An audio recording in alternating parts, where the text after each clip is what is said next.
फूलों से कैसे दूर होगी शादीशुदा रिश्ते में आ रही कड़वाहट, जो कड़वाहट है कैसे दूर होगा, घर में बढ़ रहा कलेश और बढ़ रहे डिप्रेशन से कौन से फूल आपको मुक्ति दिलाएंगे? चलिए पंडित जी से अब ये जानते हैं। पंडित जी, फूलों का तो महत्व बढ़ता ही जा रहा है, क्या रिश्तों में भी ये असर करते हैं? अब फूलों में देखो ना, जब मतलब रिश्तों की बात आए तो जब जयमाल होता है तो पुष्प से ही तो होता है, पुष्प की ही तो माला होती है। बिल्कुल। और पुष्प की माला वर कन्या जब एक दूसरे के गले में डाल देते हैं तो ये गंधर्व विवाह हो जाता है। हमारे यहाँ मनुस्मृति में 8 प्रकार के विवाह का वर्णन है। उसमें गंधर्व विवाह है, देव विवाह है, असुर विवाह है, चांडाल विवाह है, पिशाच विवाह है, प्रेत विवाह है और ब्रह्म विवाह है। जिस विवाह की पद्धति हमारे समाज में प्रचलित है उसको ब्रह्म विवाह कहते हैं। जो ब्रह्म मुहूर्त में जो होता है, नहीं, उसको ब्रह्म विवाह कहते हैं। मुहूर्त तो उसका जब होगा तब किया जाएगा। अगर सिंदूरदान का मुहूर्त दिन में ही हो, 1 बजे दिन हो, तो भी वो ब्रह्म विवाह है। ब्रह्म विवाह इसलिए है कि उसमें ब्रह्मा विष्णु महेश का आवाहन किया जाता है। श्री हरि विष्णु के उपस्थिति में अग्नि के सामने, गौर गणेश अरेमा के सामने विवाह का संस्कार पूरा किया जाता है। उसमें ब्राह्मण और अपने जाति के लोग और ध्रुव तारा ये साक्षी होते हैं और उसमें पाणी ग्रहण होता है।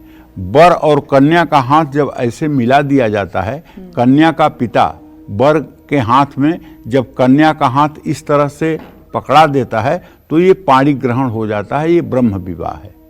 इसी को कहते हैं ब्रह्म विवाह। इसको ब्रह्म विवाह कहते हैं जी। इसको ब्रह्म विवाह कहते हैं। और यही ये विवाह संपूर्ण हो जाता है। इसके आगे की जो प्रक्रिया होती है, जैसे इसके आगे की प्रक्रिया होती है, लावा होता है। लावा के बाद में मतलब कि फेरे होते हैं, फेरे के साथ साथ हवन होती है। तो वो सब तो एक कर्मकांड की प्रक्रिया है, लेकिन विवाह तो पाणी ग्रहण से ही पूरा हो जाता है। उसी तरह से माला एक दूसरे को पहनाने पर गंधर्व विवाह संपन्न हो जाता है। अगर माला एक दूसरे को कुंवारे लड़के कुंवारी लड़की ने पहना दिया तो ये विवाह संपन्न हो गया। अब इसमें तो कोई दो राय है ही नहीं है। इसीलिए कुंवारी लड़की को कभी किसी पुरुष जाति को माला गले में नहीं पहनाना चाहिए। उसे माला हर समय हाथ में देना चाहिए। कभी किसी कुमारी कन्या को या कभी किसी पुरुष को कुमारी कन्या के गले में किसी मतलब अवसर पर या किसी प्रकार के इवेंट में गले में माला नहीं पहनानी चाहिए। माला हाथ में ही देनी चाहिए। ये महत्वपूर्ण बात है और मुझे लगता है जो दर्शक अभी सुन रहे हैं इस बात का विशेष ध्यान रखेंगे। ये सनातन धर्म की एक अपने आप में अलौकिक बात है। हाँ, 9 वर्ष तक की 10 वर्ष तक की कन्याओं को आप माला पहना सकते हैं, क्योंकि वो देवी स्वरूपा हैं। वो स्त्री जात नहीं है, वो देवी स्वरूपा हैं। नमो देव्यै महादेव्यै शिवाय सततं नमः। नमः प्रकृत्यै भद्राय नियताः प्रणतास्मताम्। 2 वर्ष से लेकर के 10 वर्ष तक की जो कन्याएं होती हैं वो साक्षात देवी स्वरूपा होती हैं। जैसे आप मूर्ति पर माला चढ़ा सकते हैं, उसी तरह से उन कन्याओं को भी अगर आप माला पहना देंगे तो उनके ऊपर ये दोष नहीं लगेगा। इसलिए पुरुष और स्त्री दोनों 2 से 10 वर्ष तक की कन्याओं को माला पहना सकते हैं। इसमें कोई दोष नहीं लगेगा। शादी होने के बाद भी अगर वैवाहिक जीवन में परेशानियां हैं, स्वास्थ्य खराब है, अनबन की स्थिति हो रही है या किसी प्रकार की परेशानी है, तो भगवान शिव को हरसिंगार, नागकेसर और अगर मिल जाए तो समी के फूल, धतूरे का फूल, बेला का फूल, ये सब भगवान शिव को समर्पित करना चाहिए।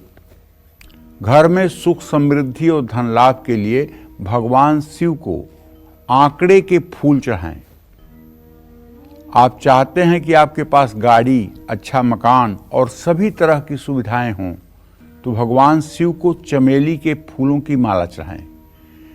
कर्ज से मुक्ति पाने के लिए शिव जी को कमल का पुष्प चढ़ाएं। आपको एक बात बताऊं, जानकर हैरान मत होइएगा। अगर आप भगवान शिव का शिवार्चन करें और शिवार्चन 1000 बिल्वपत्र से 1000 बिल्वपत्र ले लीजिए और बिल्वपत्र के तीनों पत्तियों पर अष्टगंध का स्याही जैसे बना करके और चमेली के कलम से तीनों पत्तियों पे राम राम लिखिए और ये 1000 बेलपत्र भगवान शिव के 1000 नामों से शिवलिंग पर आप अर्पित करिए और आपके परिवार का कोई सदस्य श्रृंगी में जल लेकर के आपकी पत्नी या आपका पति जलाभिषेक भी साथ में करते रहें और ये सहस्रार्चन हो जाए। आप विश्वास करिए, असंभव से असंभव कार्य के लिए भी अगर आप ये अनुष्ठान करेंगे तो इस कलिकाल में उसका आपको लाभ मिलेगा। जैसे कोई व्यक्ति मान लीजिए बहुत ज़्यादा सीरियस है, बहुत ज़्यादा गंभीर बीमारी में तड़प रहा है, डॉक्टरों ने कहा कि अब 2-4 घंटे की बात और है, इससे ज़्यादा का समय नहीं है, तो आप न तो महामृत्युंजय जप का अनुष्ठान इतने समय में करवा सकते हैं, न दूसरी कोई विधा है जिसे आप इतना जल्दी कर सकते हैं। ऐसे में आपको बेलपत्र का इंतजाम करके, और अगर आप राम राम न भी लिखें तो अगर 1000 बार किसी विद्वान के द्वारा महामृत्युंजय मंत्र बोलवाते हुए और आप 1000 बेलपत्र शिवलिंग पर अर्पित कर दें उस व्यक्ति के लिए और जलाभिषेक भी करते रहें, तो मैं दावे के साथ कह सकता हूं, अगर उस व्यक्ति की आयु है तो उसे ठीक होने से दुनिया की कोई ताकत नहीं रोक सकती है। मंत्र महामण विषय ब्याल के, मेटत कठिन कुवंक भाल के, जऊ तप करई कुमारी तुम्हारी, भाव्यु मेट सकहि त्रिपुरारी। भगवान शिव जो है ब्रह्मा के संविधान में बिना किसी बहुमत के उस संविधान को बदलने में सामर्थ्यवान हैं। इसलिए कलयुग में भगवान शिव जैसा कोई औढ़र रानी नहीं। इनके मात्र पूजन अर्चन से ही भक्तों की मनोकामना पूरी हो जाती है।